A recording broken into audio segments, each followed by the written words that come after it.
la fin du calendrier de la saison régulière. Mais autant que je me sens mal pour mes Blue Jays, je me sens encore plus mal pour les gens à Oakland qui, encore une fois, doivent perdre une franchise professionnelle aux mains d'une ville plus nantie, une ville plus riche, une ville plus aisée. On a perdu les Warriors pour aller de l'autre côté à San Francisco, chose que maintenant les gens d'Oakland ont perdu.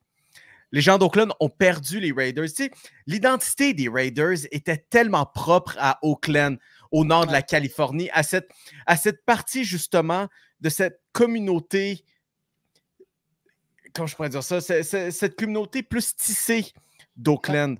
Et puis là, on vient de perdre les Aces cette semaine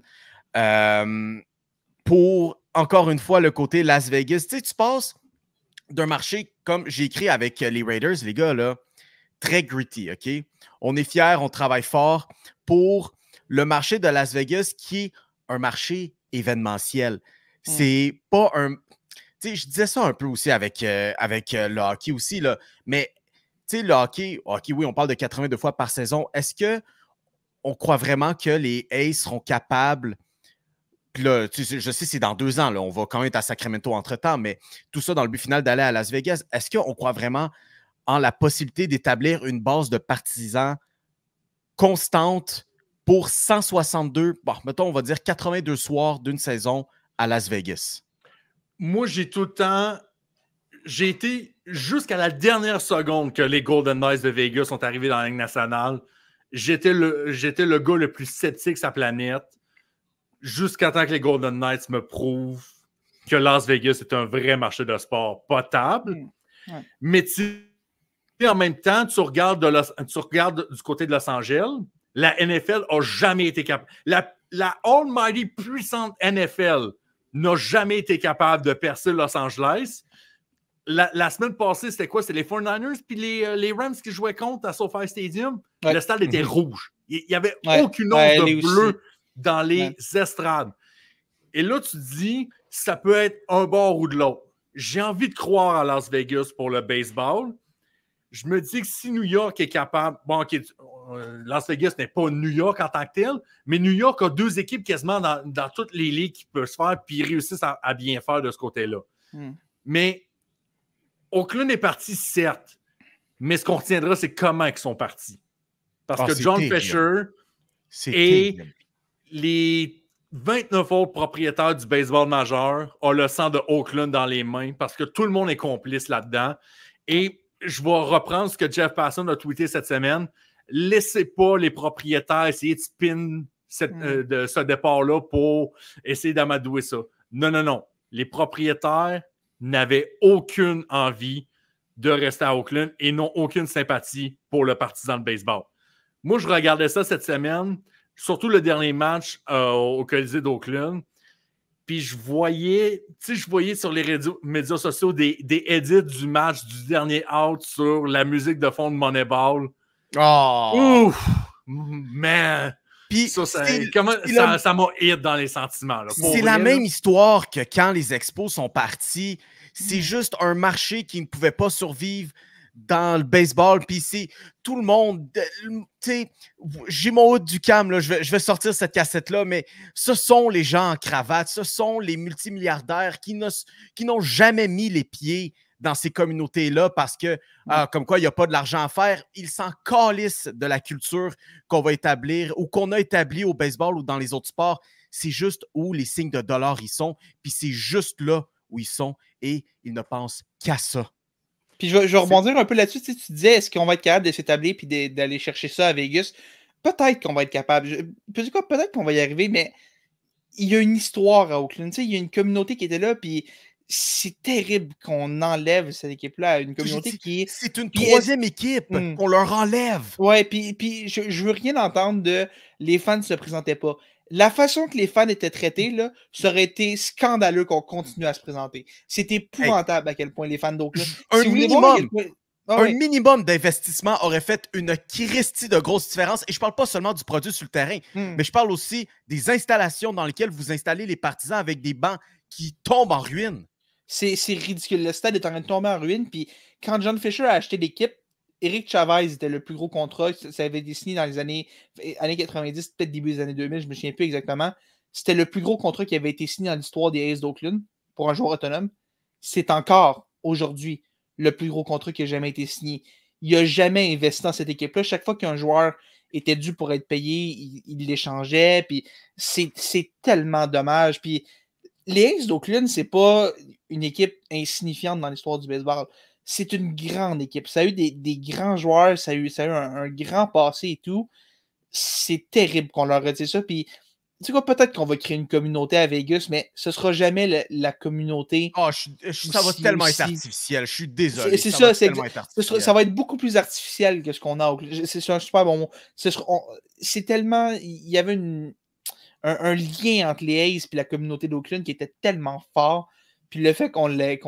C'est terrible. C'est intéressant parce que tout le monde veut copier ce que les Aces de Las Vegas et ce que les Golden Knights de Vegas ont fait parce que c'est eux, les précurseurs, qui ont fait en sorte que le marché de Las Vegas est devenu le hotspot du sport professionnel nord-américain.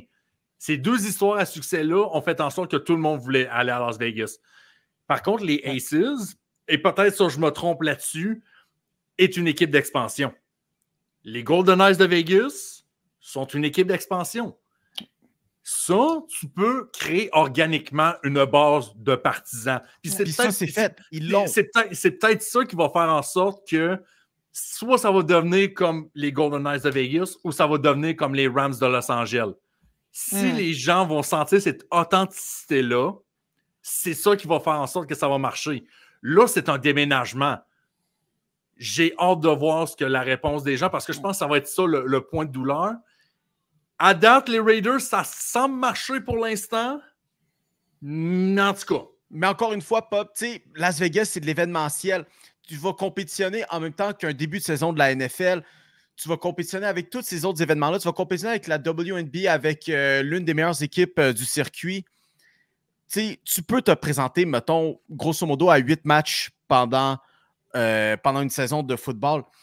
C'est le fait que là, les Aces, on parle de peut-être 80 fois durant l'été quand tu as peut-être d'autres choses à Vegas. Écoute, peut-être que je vais avoir complètement tort parce que qui sait, peut-être que l'état majeur de l'équipe, maintenant qu'on va être à Vegas, ça va tenter peut-être d'investir un petit peu dans l'équipe. J'ai l'étrange impression que oui. J'ai l'étrange impression qu'on va vouloir payer des gros joueurs. C'est pas un feeling que peut-être que le même propriétaire qui n'a jamais voulu le faire en 20 ans à Oakland va soudainement avoir cette grande épiphanie où est-ce qu'il va vouloir en payer. Juste un feeling comme ça. Je lance ça. On s'en reparlera dans quelques années là, quand l'équipe va arriver à Vegas. L'étrange impression que ça va changer ce discours. Puis, ce qui se passe avec les Aces d'Oakland, on a parlé, on peut faire des parallèles avec ce qui s'est passé avec les Expos.